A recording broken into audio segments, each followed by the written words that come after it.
We spend a massive amount of our waking lives discussing the sheer scale of the digital world, right?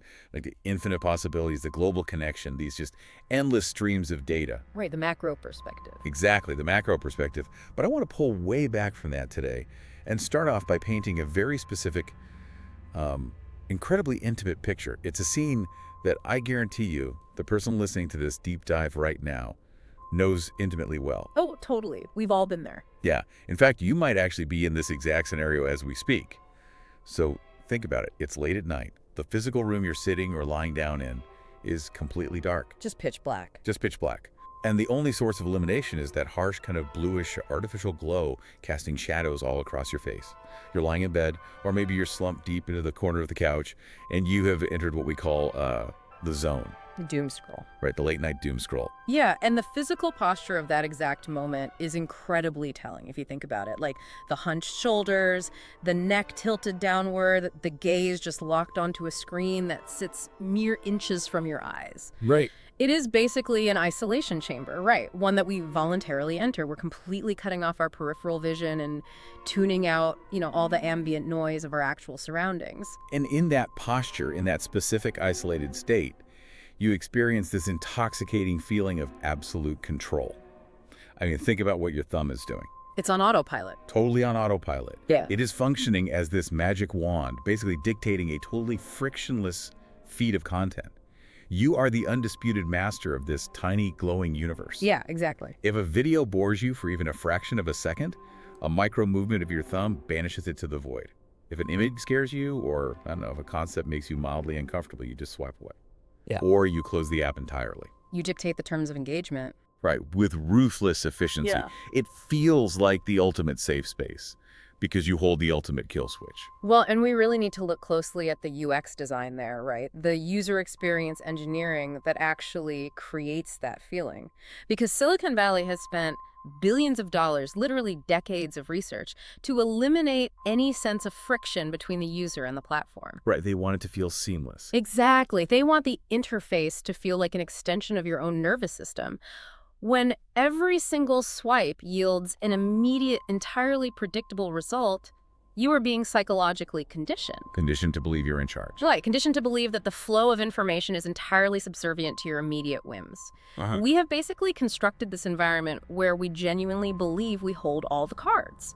The device is just a tool we use to look out at the world securely from behind a digital moat. Which brings us to the focus of today's deep dive.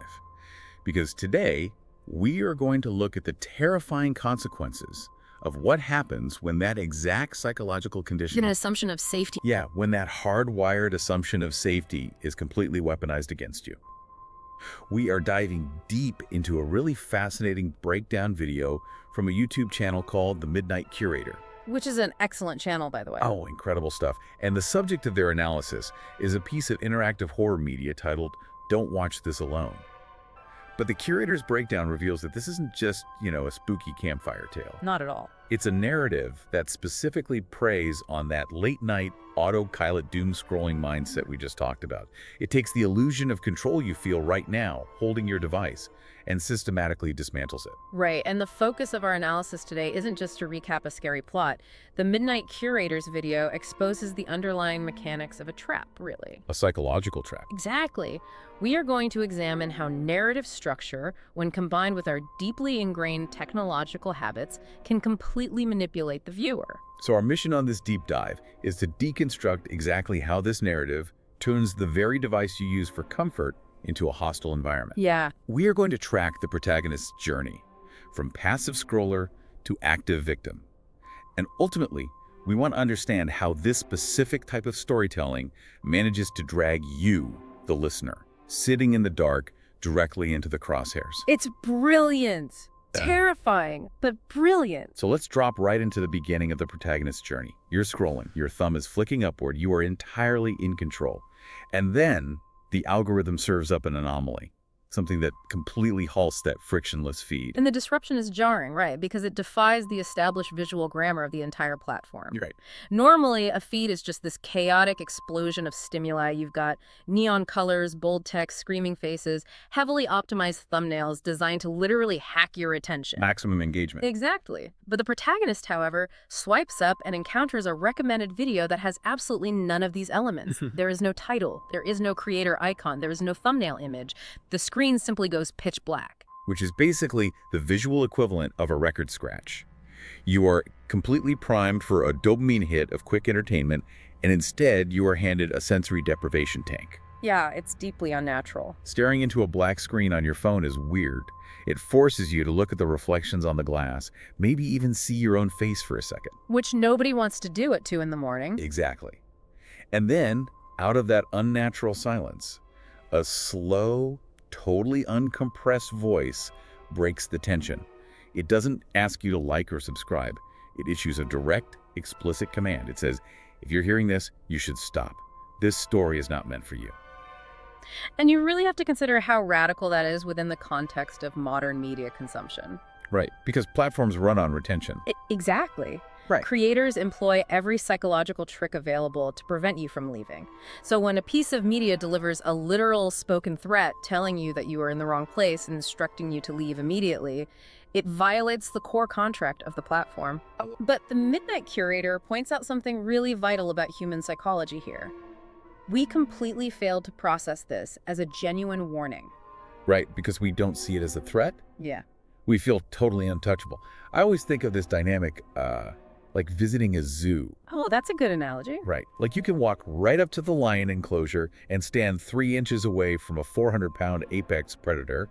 You might take a selfie with it. You might even tap on the glass to get it to look at you. Yeah, you're not scared at all. You feel zero fear because you have absolute, unquestioning faith in that thick pane of glass separating your physical reality from the lion's physical reality. Mm-hmm. And when we hold our smartphones, we subconsciously treat that thin layer of Gorilla Glass as if it's the impenetrable wall of a zoo enclosure. That's exactly it. Because we trust that digital barrier so implicitly, we completely misinterpret the nature of the warning. The audience hears "stop watching" and immediately categorizes it as part of the exhibit. Right. The lion roars and we think, oh, what a great performance. Yeah, exactly. The protagonist in the story, and by extension, anyone watching the Midnight Curator's breakdown, assumes this is merely a clever piece of interactive fiction. We process it as a game. Because we pride ourselves on being media literate. Yeah. You know, we think we see the strings on the puppet. So when the voice says stop, the modern viewer immediately thinks, oh, I see what you're doing. This is reverse psychology. We're just trying to get me to stay. Right. This is just some creator using a cheap engagement hack to boost their watch time metrics. We know the algorithm rewards retention, so we stubbornly decide to keep watching just to prove that we can't be so easily manipulated. And that arrogant assumption of safety is literally the first mechanism of the trap. It's so insidious. It really is. The narrative isn't trying to outsmart your intelligence, right? It is actively leveraging your cynicism. It uses your awareness of engagement bait to anchor you in place. The entity on the other side of the screen needs you to believe you are simply consuming a piece of clever media, because that belief keeps your thumb off the screen. Your assumption that you are outsmarting the algorithm is the exact behavior required to spring the trap. So you're staring at this black screen, listening to this voice tell you to go away, and you're actually feeling incredibly smug about staying. Yeah. You are leaning heavily on your digital moat, fully convinced you hold the power. But the Midnight Curator's analysis takes a really sharp turn here. The breakdown asks a terrifying question. What happens when you decide you've had enough of the lion exhibit, but the glass won't let you walk away? Which is when the systematic dismantling of the user's control actually begins. It starts the moment the protagonist attempts to exercise that control. The illusion of the frictionless environment is about to be shattered by a refusal of service. Right, because the protagonist eventually decides to test the boundary. Maybe they are genuinely a little creeped out by the pitch and the cadence of the voice, or maybe they just want to tap the screen to bring up the UI and see how long the video is. Just normal behavior. Yeah. So they tap the center of the black screen to pause it, and nothing happens. The pause button doesn't appear, the timeline doesn't pop up, the user interface is completely dead. And in terms of user experience, a dead UI is one of the most frustrating and subtly panic-inducing things that can happen with modern technology. Oh, I hate it. It's the worst feeling. It is, right. Because we rely on the immediate responsiveness of our touchscreens to confirm our agency. We expect it to obey us. When the screen refuses to respond to a physical touch, it basically severs the connection between user intent and digital reaction. So the protagonist naturally escalates. They go for the nuclear option, they try to swipe away to the next video, or they pull up from the bottom of the screen to force close the app entirely. They're just dragging their thumb across the glass over and over. And the phone absolutely refuses to respond. It remains totally frozen on this pitch black screen. And you have to remember, standard media models operate on a strict one-way directional flow. A broadcaster sends a signal, and you, the passive consumer, receive it. You dictate how and when that signal is received. But as the protagonist is frantically swiping at this bricked phone, the voice from the black screen speaks again. And it fundamentally alters that dynamic. It slowly states, "You're holding your phone. You're alone." See, if I'm watching this play out, or if this happens to me, a frozen app is annoying, right? We've all had an app lockup or a touchscreen become unresponsive because of a memory leak or a software bug. But the Midnight Curator pinpoints this exact combination of events as the moment the psychological horror truly locks in. Because of the context. Exactly. If I'm holding a frozen phone, I usually just think, I need to restart it. But the context of those two sentences changes the entire paradigm. Because a software glitch is a failure of the machine. But a frozen device occurring simultaneously with an audio track that is accurately describing your current real-time physical state, that ceases to be a glitch. That's something else entirely. It becomes a hostage situation. The voice saying, "You're holding your phone, you're alone," forces the protagonist to realize that the information flow has inverted. Data is no longer flowing to the user. Data is actively being extracted from them. So the audio they are listening to isn't a pre-recorded file sitting on a server farm somewhere waiting for a million different people to stream it. No. The protagonist is hit with the terrifying realization that they are the subject of a live observation. Oh, man. The voice is cataloging their specific physical conditions in that exact moment. It knows the posture, it knows the isolation, it knows the medium of connection. The digital safety barrier hasn't just cracked together, it has completely dissolved. The zoo glass analogy totally falls apart here. It's way worse than the glass break. Yeah, it's not even a window anymore. Right. The screen has stopped functioning as a window you look through to see content on the internet. It has become a two-way mirror. You are staring into the blackness, trying to figure out what's wrong with your phone, and something inside the blackness is looking right back out at you. And it is actively acknowledging that perception. The entity is demonstrating that it isn't just broadcasting a signal into the void, it is actively perceiving the receiver. It has assessed the user's vulnerability by confirming their physical isolation.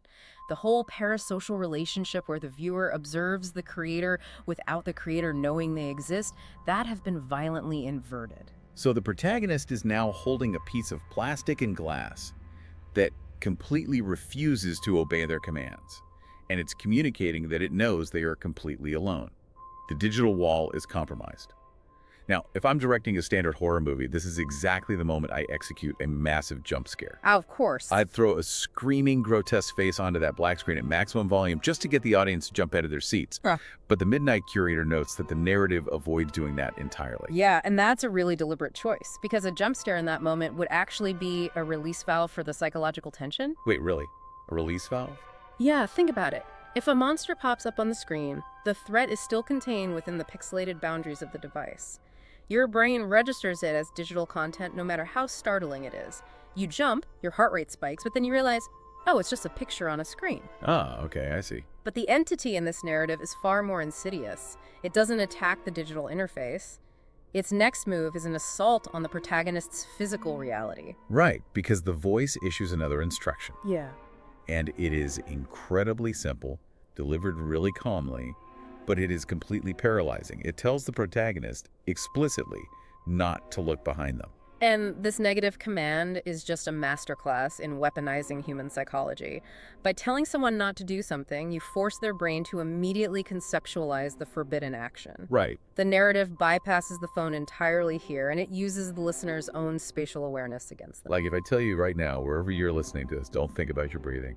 Your brain instantly switches from automatic subconscious respiration to manual control. Yeah. You're doing it right now, aren't you? Yeah, exactly. You suddenly feel your lungs expanding, you feel the air in your throat. A background process has become a conscious stressor.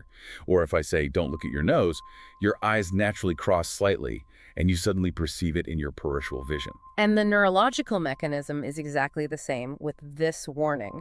But the narrative applies it to the absolute most potent evolutionary fear we possess, which is the dread of an unseen predator. The blind spot. Yes. Millions of years of hominid evolution have hardwired the human nervous system to be terrified of the physical blind spot at our backs.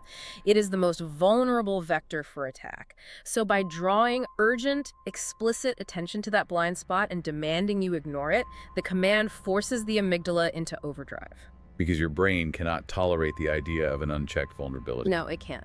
It immediately begins populating that unseen empty space over your shoulder with looming threats. Your survival instincts are basically screaming at you to check your six. But the story, according to the breakdown, doesn't just rely on your imagination to build the tension. It introduces a technical element that shatters the boundary between the media and the physical room. The audio split. Yeah. From a sound design perspective, this is the most terrifying structural pivot in the entire narrative, because up until the command not to look behind them, the voice has been localized. What do you mean by localized? I mean, it has been emanating directly from the physical speakers of the smartphone. It possesses that slightly tiny, compressed quality that is characteristic of digital audio files played through small hardware. Ah, right. It sounds like a phone. Exactly. Yeah. And the brain easily categorizes this sound as safe because its origin point is a controlled digital device in your hands. But the very next sound the protagonist hears completely violates that categorization. Right after the warning, there's a soft, shifting noise. It sounds like heavy fabric rustling, or maybe weight slowly transferring across wooden floorboards. Yeah. And the terrifying realization hits the protagonist that this sound is not coming from the phone speakers in their hand. Because the acoustic properties of the sound change entirely. It lacks that digital compression. It actually interacts with the reverb of the physical room. The noise originates from the actual air of the bedroom, specifically mapped to the space just over the protagonist's shoulder. Oh, that's awful. And the voice changes too, right? It drops down into this low whisper, losing all of its broadcast qualities. It sounds like someone leaning in close, stating quietly that it's already seen them. Yeah, and by transitioning the audio from the mono speaker of the device into the spatial reality of the room, the entity crosses the ultimate threshold. It's in the room. It ceases to be a digital concept and establishes itself as a proximate physical presence. The two-way mirror is no longer just for observation. It has functioned as a doorway. The entity has bridged the gap. So if I am the protagonist sitting in the dark, my heart is pounding out of my chest. My imagination has drawn a horrifying sketch of whatever is standing behind me, and now my ears are providing acoustic confirmation that something is displacing the air in my room. Right. But human nature is a stubborn, complicated thing. Acoustic confirmation rarely satisfies the brain in a high-stress scenario. We demand visual proof. Well, ambiguity is intolerable to the human brain when survival is potentially on the line. Sure. The auditory cue creates massive cognitive dissonance. The brain is trying to reconcile the safety of the bedroom with the auditory evidence of an intruder. It desperately seeks visual confirmation to collapse that dissonance into a single reality. It needs to know and assure. And the Midnight Curator points out that the narrative provides that visual opportunity in the absolute most horrific way possible. Because the pitch-black video feed on the frozen phone screen finally flickers to life. But it doesn't show a pre-rendered CGI monster or a dark hallway from a video game. No, it's way more grounded than that. The screen displays a live, wide-angle surveillance feed, and the camera angle is positioned near the ceiling, pointing directly down at the back of the protagonist's own head. So you are looking at your screen, and the screen is showing you the back of your own neck. It shows the illuminated glow of your phone in your hands, the dark room you are sitting in, and standing in the deep, grainy shadows of the frame, right behind where you are sitting, is a tall, obscured humanoid silhouette. Which is that visual breach is the final nail in the coffin of the digital moat. The danger is definitively proven to not be trapped inside the phone. The phone has basically been reduced to a passive monitor. It's essentially a baby monitor displaying a home invasion in real time. The predator is sharing your oxygen. Now, this is the point in the breakdown where I find myself, yelling at the protagonist. Don't move! Exactly. Because it violates everything we know about survival. Every single human instinct, honed over millennia of avoiding getting eaten by saber-toothed tigers, screams at you to stay perfectly rigidly still when a predator is close. The freeze response, tonic immobility. Right. You freeze, you do not make a sound, and you absolutely do not draw attention to yourself. So why on earth does the protagonist move? Why do they slowly turn their head to look over their shoulder? It seems totally counterintuitive to basic survival, but the Midnight Curator's analysis dives into why this specific trap is so incredibly effective. It overrides the ancient freeze instinct by exploiting a more modern cognitive vulnerability. Which is what? The desperate need to verify information. Staring at a grainy, low-resolution silhouette on a tiny screen does not resolve the brain's cognitive dissonance. It amplifies it. Ah, so you're looking at the screen thinking, is that a monster? Or is it just the shadow of my coat hanging on the door? Exactly. Is this a video filter playing a trick on me? Am I just hallucinating? Right. The human brain simply cannot tolerate that level of ambiguity regarding a lethal threat. The urge to gather accurate information, to see with one's own physical eyes if the shadow on the screen actually occupies physical space in the room, becomes overwhelming. That makes sense. The need to fact-check the digital feed overrides the instinct for tonic immobility. So our modern reliance on verifying data actually gets us killed here. We can't just accept the terrifying implication presented on the screen. We have to look for ourselves. We have to confirm it. And the Midnight Curator really emphasizes that this physical act of turning to check the blind spot isn't just a foolish mistake. It is the necessary mechanical catalyst for the trap. Wait, what do you mean catalyst? The entity doesn't just materialize on its own. It uses the protagonist's curiosity as a conduit. The physical movement, the choice to verify the threat, is the specific engagement required to pull the entity out of the surveillance feed and cement its presence in reality. So the trap lies dormant until you actively participate in it. Yes, exactly. If the protagonist had just stared straight ahead at the phone, totally paralyzed by fear, they might have survived. Possibly, yeah. But the narrative is designed so that you simply cannot do that. You have to engage. And right as the protagonist makes that fatal choice to slowly turn their head, the narrative executes this brilliant, just cruel manipulation of user interface psychology. Oh, this part is brilliant, because the moment the protagonist's head turns, the live surveillance feed on the device abruptly cuts out. The screen goes entirely black once more. But crucially, the fundamental state of the device changes. It responds to touch again. Yes. The UI comes roaring back to life. The YouTube app minimizes, the frozen screen vanishes, and the familiar, comforting layout of the phone's home screen just appears. Everything looks normal. The clock is ticking normally, the battery icon is right there, the phone is fully functional. And the Midnight Curator highlights how this triggers an immediate, overwhelming wave of false security. Because it's an incredibly sophisticated use of conditioning. As we discussed earlier, we are deeply, deeply conditioned to associate a responsive touchscreen with order, safety, and control. Right. When the phone was bricked, the user was completely helpless.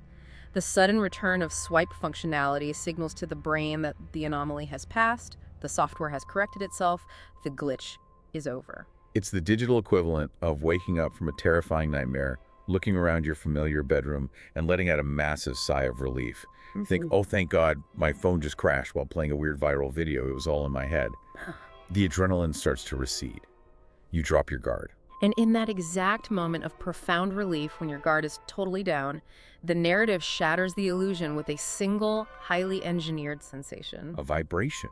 The haptic feedback engine inside the phone buzzes violently right in their hand. 3 text messages arrive in rapid succession from an unknown sender. And the content of those messages completely destroys the false awakening. Because the texts directly acknowledge the physical movement the protagonist just made in the room? The texts say, "You looked. Not all the way. Turn around." It's the classic horror movie fake out. Oh yeah.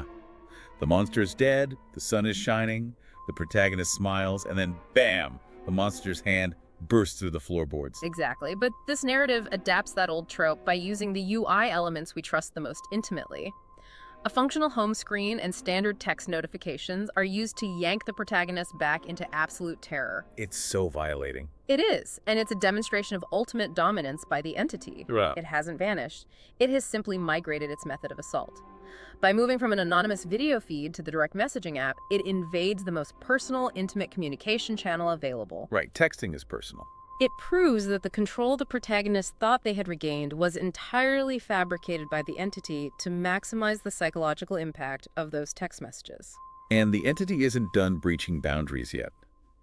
The Midnight Curator points out how the physical environment degrades next. The lights in the actual bedroom begin to flicker, syncing perfectly with the digital interference.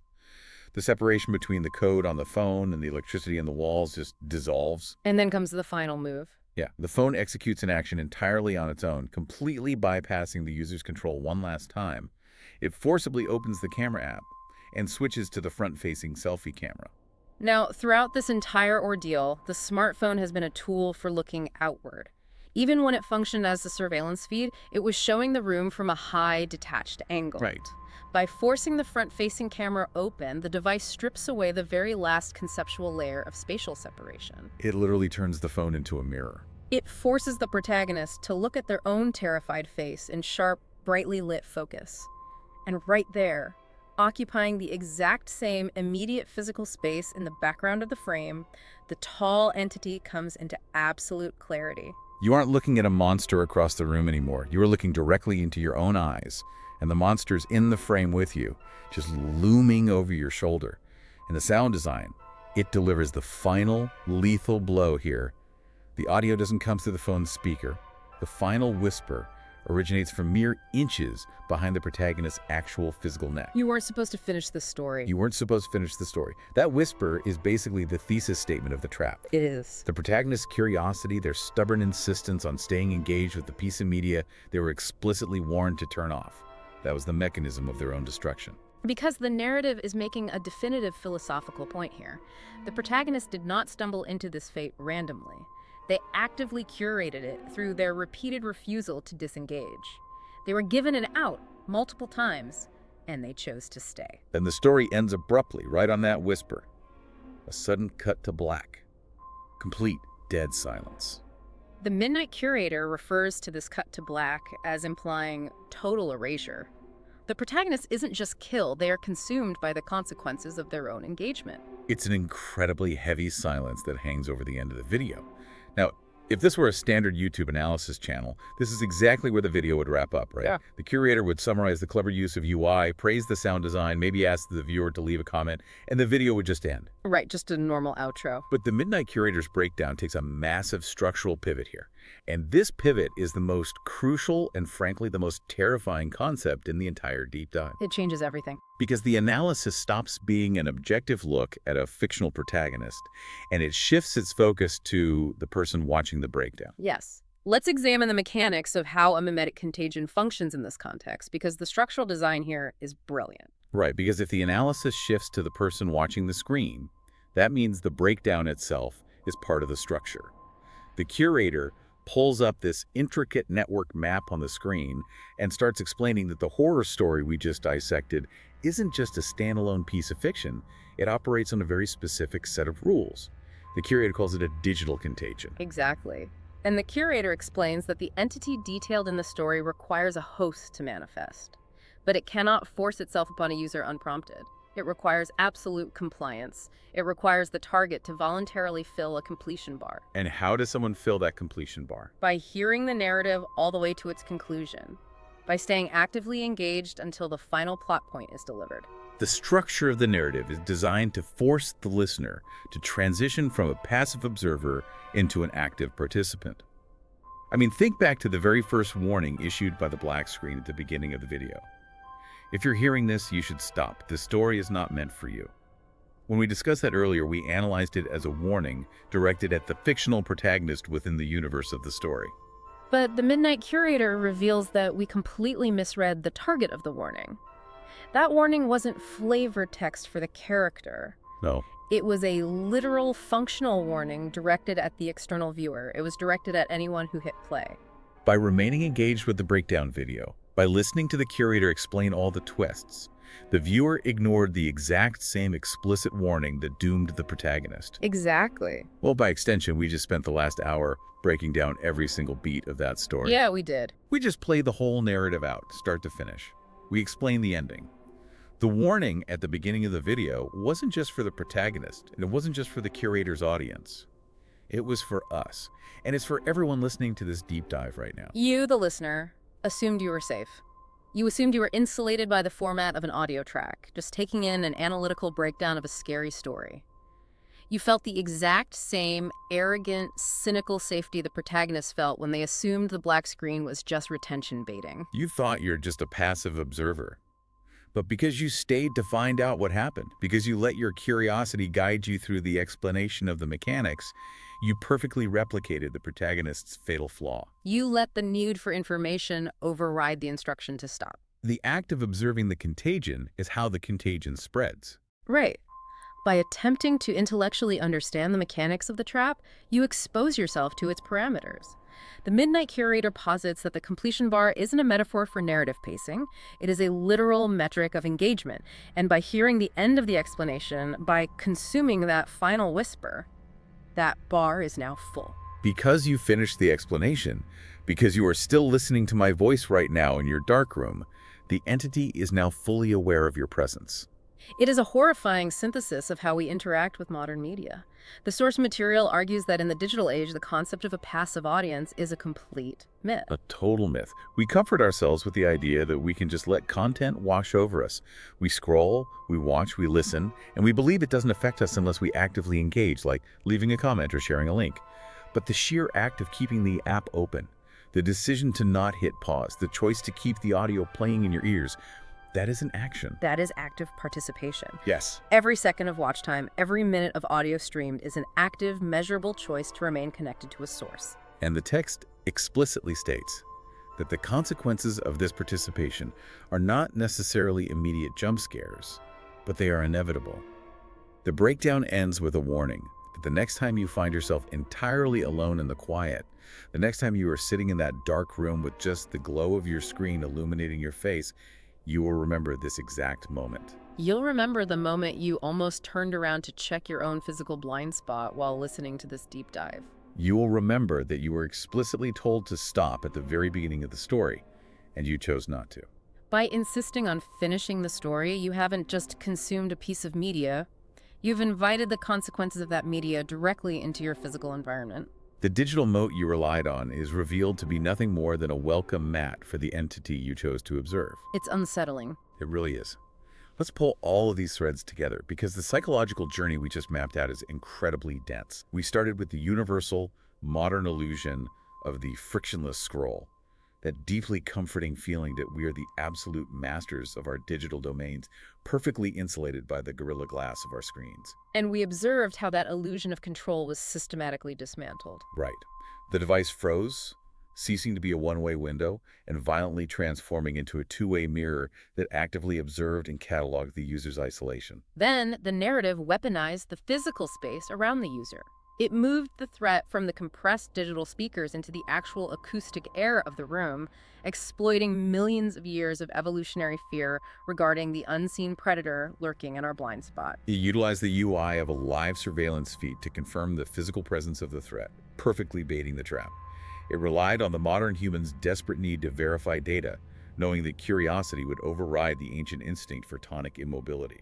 And the split second the protagonist moved to verify the threat, the moment they physically engaged, the trap sprang. A masterful manipulation of the touchscreen UI provided a fleeting second of false awakening, a massive wave of relief, before the front-facing camera stripped away the final layer of spatial separation, bringing the entity face-to-face with the victim in their own physical space. Which ultimately brings us to the core philosophy embedded in the source material. Our screens and the algorithms that power them have conditioned us to feel untouchable. We believe we can consume any horror, any tragedy, any piece of information, and remain pristine and unaffected behind our screens. But the Midnight Curator's analysis argues forcefully that engagement is inherently a two-way street. Yes. When we consume media, we like to think we are just extracting entertainment from a server. But the reality is the media is extracting something from us too. It consumes a piece of our time, a massive fraction of our psychological attention, and perhaps, as this narrative suggests, a piece of our safety. The separation between the watcher and the watched is an artificial construct we invented to feel secure. It serves as a profoundly sobering reflection on our relationship with technology. We are not just viewers sitting in an audience, we are nodes in a massive network, constantly sending and receiving data, constantly verifying our physical presence to algorithms that are highly optimized to capture and hold us. And that leads me to one final thought. I want you to really mull this over in the absolute silence that is going to follow the end of this audio track. The story we just analyzed tells us that filling the completion bar, engaging all the way to the bitter end, is the exact mechanism that secures a new host for the contagion. Now that you have reached the end of this deep dive, I want you to ask yourself, how many other algorithms have you blindly trusted today? How many times have you assumed you were the one dictating the terms of the frictionless feed? We started this hour by talking about that late-night doom scroll. The dark room, the autopilot thumb, the feeling of total control. The next time you find yourself in that exact posture, and a piece of content feels like it is speaking a little too directly to you, like it knows exactly what you want to hear or what you are secretly afraid of, ask yourself, is it just a highly targeted piece of advertising optimization? Or is it actively checking to see if you are alone in the room? It is a question you should seriously consider before you decide to swipe to the next piece of content. Because sometimes the thick glass on the zoo enclosure isn't there to keep the predator inside. It's just there to make you feel comfortable enough to press your face right up against the glass. Thanks for joining us on this deep dive. We'll see you next time, assuming you don't turn around.